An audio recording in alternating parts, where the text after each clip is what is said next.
추미애 법무부 장관이 오늘 검찰개혁 전까지는 장관직을 내려놓지 않겠다라는 의지를 밝혔죠. 추미애 장관과 윤석열 검찰총장의 갈등, 또 내년 보궐선거를 앞두고 다음 달 있을 청와대 개각 대상에 또 어떤 인물들이 포함될지도 관심이 쏠리고 있습니다. 최창렬 용인대 교수와 정치권 이슈 짚어보겠습니다. 어서 오십시오. 네, 안녕하세요. 안녕하세요. 자, 추미애 장관이 오늘 법사위 회의에서 이 특활비 얘기를 하면서 검찰총장 쌈짓돈이 약 50억 원에 이르는 것 같다라고 윤 총장을 또 겨냥했습니다.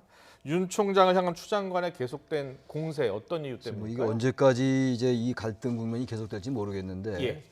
특활비는 지난번에 법사위원들이 대검 가서 이른바 검증도 했어요. 했죠. 근데 법무부나 대검 양쪽의 자료가 네.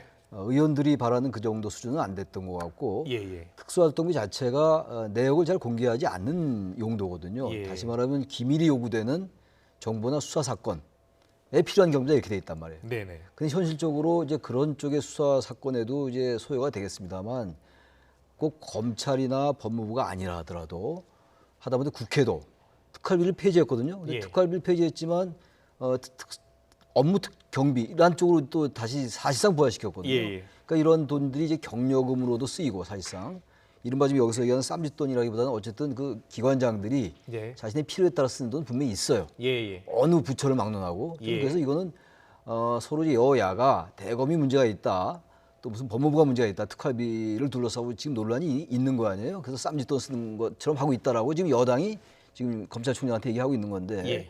이런 걸 떠나서 특수활동비 전반을 한번 개혁할 필요가 있다고 생각합니다. 예. 네. 그런데 추 장관이요. 오늘 검찰 개혁이 완수될 때까지 네. 정치적인 어떤 야망을 갖지 않기로 맹세했다. 네. 그러면서 이제 장관직을 지키겠다라는 의지를 밝혔거든요.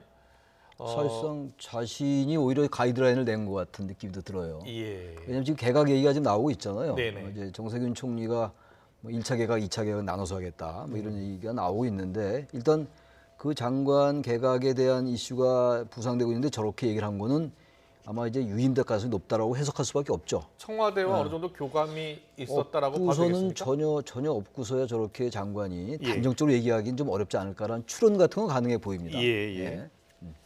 그런데 정 총리가 사실 연말 개각 이야기를 하지 않았습니까? 네, 그러니까 했습니다. 한 두 차례 할 것으로 보인다. 그리고 연말 연초가 될 것 같다라고 했는데 어떻게 보세요? 가장 먼저 교체가 될 것으로 예상되는 장관 누가 있을까요? 우선 생각나는 게 최근에 그 이종옥 여성가족부 장관 예. 그 이제 서울 부산에서의 선거에 관련돼서 한 발언이 있잖아요. 예. 국회에서 성인지 감수성을 국민들이 집단적으로 학습할 기회가 있었다라는 좀 대단히 적절치 못한 발언. 예.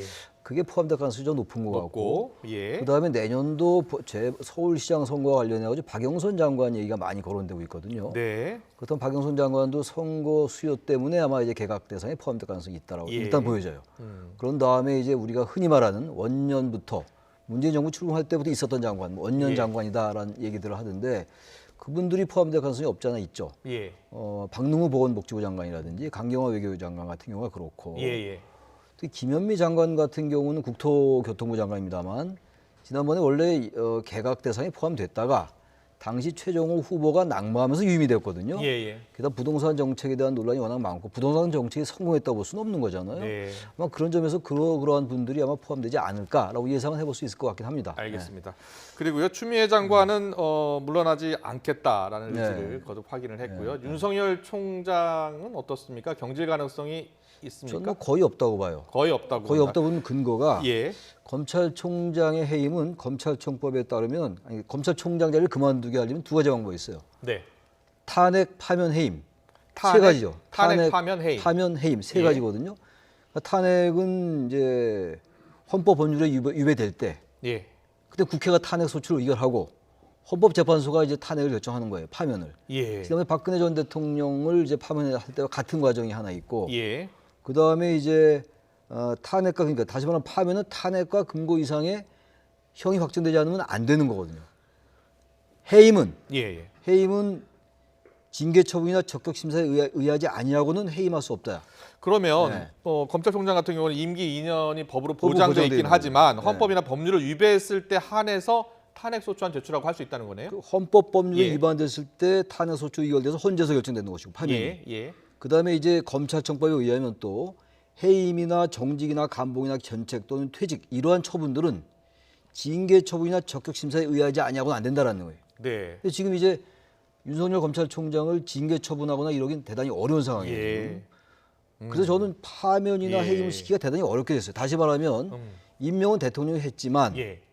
임면권, 임명과 파면, 임명 말고 그거는 대통령이 좌지우지하기 어려워요. 그 임기제 때문에 그런 거예요. 그렇군요. 대통령 해임시킬 수 예. 있죠. 해임시키려면 그 전제 조건이 징계 처분이나 적격 심사에 의해야 되는 거예요.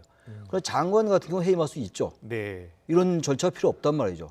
임기가 정해진 건 아니고. 아니고. 예. 따라서 검찰총장의 임기제가 바로 이러한 그러니까 안전보장 장치거든요. 저는 예. 그런 면에서 볼 때 윤석열 검찰총장이 내각은 아닙니다만 예. 윤석열 검찰총장이 이번에 어떤 그 거취에 포함될 가능성은 대단히 낮다. 지금 거의 없다라고 예, 생각해요. 알겠습니다. 그 네. 추미애 장관과 윤석열 총장의 갈등이 지금 계속되고 있는 상황이고요.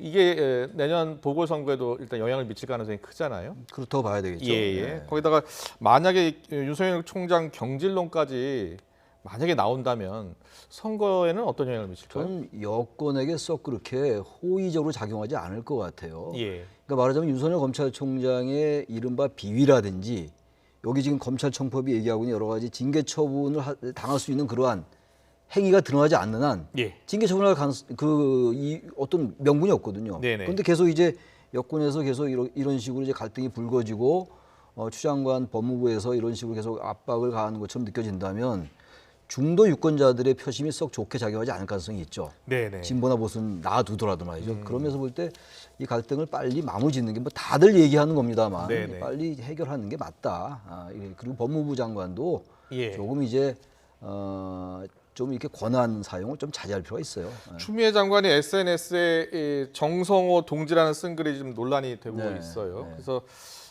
사실 근데 정 총리도 좀 냉정했으면 좋겠다. 네. 추 장관이 이런 말을 한 적이 있는데 여당 일각에서도 좀 자제했으면 좋겠다라는 분위기가 있는 것으로 알고 있습니다. 분명히 있죠. 예, 예. 그거까지 부인하기는 어려울 것 같아요. 추 장관이 이런 내용을 SNS에 올린 것을 어떻게 봐야 되겠습니까?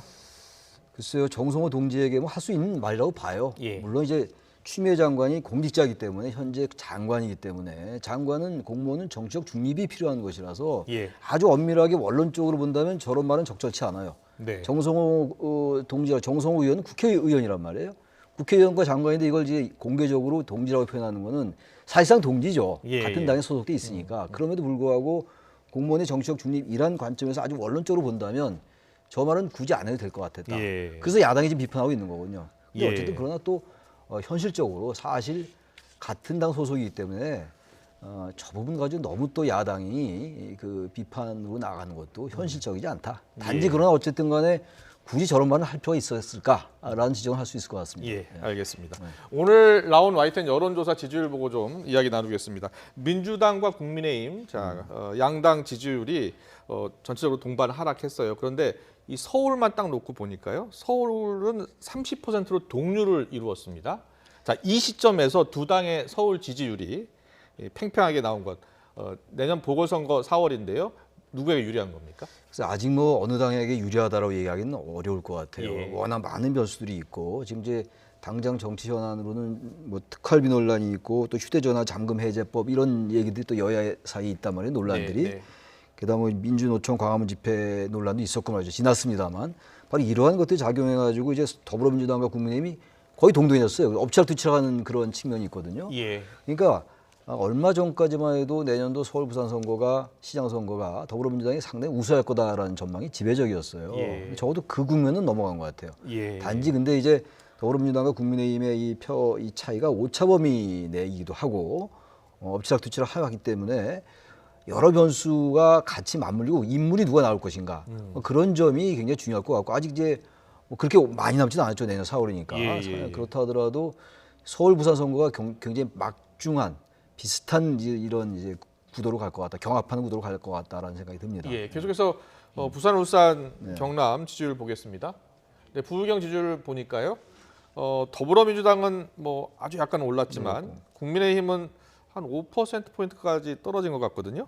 어떤 이유 때문일까요? 부산에서는 지금 국민의힘이 좀 떨어졌어요. 네. 이것도 물론 오차 범위이긴 해요. 오차 네. 범위이긴 한데 최근에 그 김종인 비대위원장이 부산시장 선거와 관련해 가지고 예. 국민의힘 내부에 아직 인물이 별로 없다, 뭐 이런 취지의 말씀을 했거든요. 아, 아마 그런 점이 좀 영향을 끼친 것은 아닌지. 예. 워낙 미세한 차이기 때문에 저 부분을 가지고 이제 어느 당이 압도적으로 우세하다고 얘기할 수는 없는데 아마 그런 점이 있을 것 같아요. 그러니까 부산시장 후보들에 대해서 썩 아직 김종인 위원장이 신뢰를 안 주는 거, 그런 점도 좀 국민의힘에게는 좀 불리하게 작용한 것이 아닌가 이런 네. 생각이 들어요. 이런 가운데 내일 이제 김해 신공항의 부적격 여부를 이제 내일 판단을 합니다. 일단은 부적격으로 날 것 같고 가덕도 신공항 추진으로 지금 네. 무게가 실리고 있는데요. 자, 이게 내년 부산시장 선거에 영향을 미치겠죠? 전 민주당에게 예. 좀 유리하게 작용할 가능성이 있다고 봐요. 예. 가덕도 신공항이냐 밀양 신공항이냐 이런 얘기 하다가 이제 김해 신공항 확장으로 결정이 났었거든요. 2016년도에. 예. 근데 이제 그게 백지화되면서 내일 이제 가덕도 신공항이 발표된다는 거 아닙니까? 예. 그렇다면 아무래도 가덕도 신공항은 부울경 주민들에게 중요한 것인데 예. 국민의힘이 반대할 수도 없어요. 어쨌든 이거는. 예. 적어도 근데 여권이 집행하는 것이기 때문에 아. 선거 결과에 좀 뭐 여권이 선거를 의식해서 이렇게 했다고 할 수는 없다 하더라도 예. 결과적으로 민주당에게 좀 유리할 가능성을 배제할 수 없다 이렇게 생각합니다. 알겠습니다. 정치권 이슈 여기까지 듣도록 하겠습니다. 최창렬 용인대 교수와 함께했습니다. 잘 들었습니다. 고맙습니다.